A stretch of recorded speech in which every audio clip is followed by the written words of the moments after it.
On Memorial Day weekend in 2015, an American man was cruising through the mountains when a car crossed the road and clipped the back of his motorcycle. He spun out and flew over the handlebars.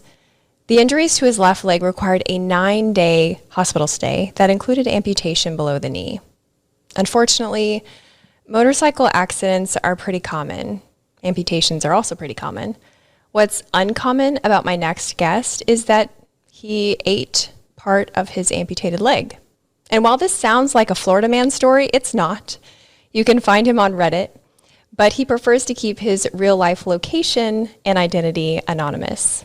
It's a tale of the macabre for sure, but as you'll hear, it's also a tale of transformation. From taboo to talk of the town, giving you are what you eat a whole new meaning. The redditor known as Incrediblyshinyshart. Shiny, welcome to the show. Hello. Oh, I'm so sorry you had to say that out loud. That Reddit name is so stupid. But it makes me laugh every time I say it. So, I mean, is it really that bad if it makes you laugh? It's memorable. Hello, your whole story is very memorable. So let's start with the story. You're in the hospital. All the doctors are agreeing, I'm sorry, the leg has to go. You say, cool, but can I keep it? Yeah. And keep in mind, I was going through a whole transformation while I was in the hospital trying to understand everything going on. I was always already in that mood because over the past year, I had broken up with my longtime girlfriend, and I was trying to figure out who I was again outside of that relationship and figure out what I was going to do with my life. And then this happened, and it was a whole new extra part of another level of complexity on top of that. So while in the hospital and understanding that, you know, by no fault of my own, I'm going to have to have this new challenge coming up and trying to understand what's going on with all of that, I wanted to make sure that I was going to keep everything that was me. The idea of the hospital taking my leg, incinerating it, and sending it to a landfill really did not sit well with me whatsoever. And I was highly insistent that when you take it off, you keep it for me and I will come back and get it. I can't even get my own medical records. Seriously. How did you manage to convince the hospital to let you keep your leg? I don't know. I think no one ever asked about it before to try to keep body parts back. And it wasn't like it is a disease leg. It doesn't pose any like pathogenic problems. It was just a traumatic incident and just kind of broke everything. At that point, what was your thought with what you were going to do with it? Like when the doctor said, well, why do you want it? What did you tell them? Well, I told them it was mine. That's why I want it. I didn't go too much into it with them about what I was thinking. Initially, I was thinking, man, this would make such a kick-ass doorstop. Just to have my leg sitting over there in the house. And how to get that done, because, you know, I was thinking, oh, we'll get somebody to taxidermy it. And I had friends call out to about 13 taxidermists, and no one either take us seriously or was up for that whatsoever. I think there might be some loose laws around, you know, disposal of corpse or something. I don't know. And then I wanted to get it freeze dried, but that was really expensive. It's like $1,200 to get a foot freeze dried. Jeez. So, you know, people might be surprised to think that surprised to hear that you were thinking of what some might consider like art projects as you're in the hospital. But I mean, do you think that was a part of your mourning process, or was there also what outsiders might consider a more traditional mourning process? I would say it's outside of a traditional mourning process. It's definitely part of mine. And I worked in an animal shelter for a long period of time.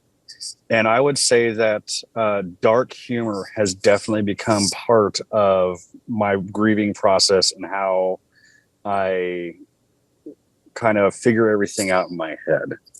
And putting a fun little twist on things, even in the darkest time, is kind of a big part of how I process everything. And how did you come to the conclusion that you were going to instead eat part of your leg. How did that even enter your mind as an option? Many years previously, I had some friends and we'd sit around at dinner and drink. And I think would you rather and Oh, yeah. taboo subjects like that come up. And at one point, we all said, well, if it was ethical, it was healthy, would you try a little bit of human meat? I think there was a rumor going around or a story on the internet saying that an anthropologist had brought in some people jerky for like students to try or something like that. I don't remember where I heard it. But we're like, oh, yeah, no, if it was like ethical and it's just a taste, we're not sitting down and having a steak and no one was harmed. No, absolutely. We'd all try that. So I was like, okay, well, here's an opportunity that we're hopefully never going to get again. So right. Yeah. Let's see who's up for it. So what kind of thoughts did you have as you were watching your friend's boyfriend, who was a chef, prepare your leg for a meal? Man, that's super weird. The whole process, like me going in, cutting it out of my leg and then putting it in the freezer and then giving it to my friend and then I'm cooking it. The whole process is highly surreal because in the back of my head, I'm like, okay, that's my flesh. We're cooking this up right now. It smells pretty damn good. But other than that, outside the weirdness, it was such a lovely time because they had set up flowers and mimosa bar and there's a bunch of nice little pastries and everybody's hanging out and having a nice little conversation. And he's preparing it so nicely. It was like little tapas, little tortilla chips with a little piece of meat with, God, what was it? Peppers and onions and stuff. And a little squeeze of lime and chimichurri. It was so nice that it kind of overshadowed the fact that we're all going to sit down and become cannibals today. It sounds like you're describing like a wedding reception. Like this is quite the dinner party. I was trying to imagine like, what did this look like? Are this like paper plates and we're sitting on metal chairs but you're describing, I don't know, you're kind of describing ceremony. It absolutely was. And it was kind of posh and everybody's dressed up and it was just a very relaxed, kind of jubilant atmosphere. And what it was me getting all the people together who really helped me through a hard time. And the idea of bonding with them by literally becoming a part of them and sharing in their experience was a nice little thing. And it kind of wrapped everything up with that whole agenda. And kind of that's the pin in it right there. And now we start on new things. So dinner is served. Do you say a few words or? Yes, there's a couple crass jokes. Can you share them? Well, there's the eat this, take this is my body. That was a fun one. This is the first time I've ever been inside 10 people at once. That was a good one. I can't remember all the rest of them, but it was very, very dark, good humor. I loved on your Reddit, you had an Ask Me Anything thread happening. And my favorite was, do the calories count if the meat is from your own body? That's a thing, right? Because it has to be a net zero because it already came off. I got some of it back. But yeah, I don't even know how that works. How would you even calculate that? I don't think you would. I don't think you would it's an interesting idea though. So everyone takes their first bite. You begin chewing and chewing and chewing some more. What does it taste like? Super beefy. And I understand that like everybody's like, oh, people are taste like long pig from Papua New Guinea. But for me, it was so beefy. It was a little, not dry, but very, very tough and stringy and very, very beefy. And I always thought it was kind of like traditional pork is domesticated. So maybe wild pork tastes different. I'm not sure. And what was the conversation like once you all had begun eating and, Were there more jokes? Was there a moment of silence? Did anyone hesitate? No one really hesitated. Everybody kind of dug in. I do know that one guy asked if he could have the last one because there was 12 and there was 11 of us total. So he had seconds. One friend had to spit me out.